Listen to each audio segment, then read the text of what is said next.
there's really 4 main areas that we tend to focus on in terms of creating inclusive places and spaces for families like ours.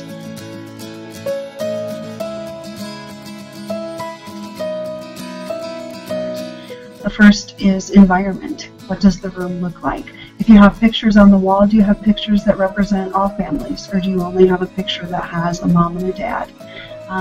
And all of these sorts of things are really important, not just for our family, but for families that have single parents or kids who are being raised by grandparents. You know, there's very few families who fit that traditional definition of what we used to think about as a family. So environment is key.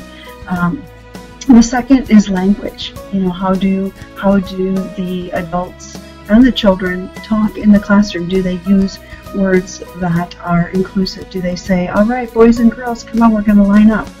Well, what about the kid who is gender fluid or gender creative or already knows that he or she is transgender? Do they say, all right, when you go home, we'll tell your mom and dad to be sure and sign that form? Things like that. So language is really important. Another area is the collected works. So, you know, do books that you have in the classroom, do they represent all sorts of families, or are they just the usual books? For the younger kids in classrooms, when they have a toy area or a play area, if they have dolls, do they have enough dolls for kids to make families that would have 2 moms or 2 dads, or do they just have 1 boy doll? And if so, then that's not going to work for the kid who has 2 dads. So, you know, language, forms, collected work, and environment are all huge. And so what we've found is that in most of our experiences, people want to do the right thing. It's just often they don't know what that right thing is. It's hard to know what you don't know. And so you can't sometimes do that until somebody brings it to your attention. So several years ago, probably 3 or 4 years ago, our older daughter and her 2 good friends came home with a flyer about the Princess Ball, which was a ball for young girls and their fathers.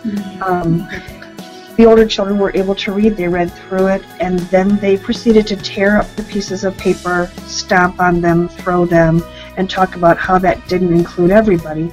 They were able at that point to articulate that it didn't include our family, because there wasn't a dad in our family. And they were also able to articulate that there were some girls who didn't look like girls. They were girls on the inside, but appeared to be boys on the outside. And so they were able to articulate all of that.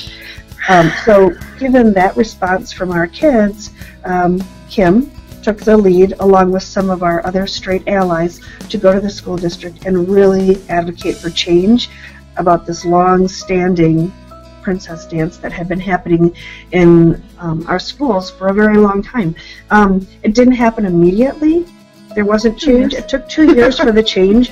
And quite honestly, we didn't want to go to the ball to begin with, but after they changed it, we felt like we had to.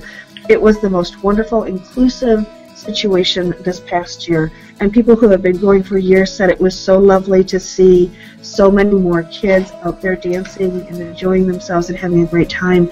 And for us, that's a win.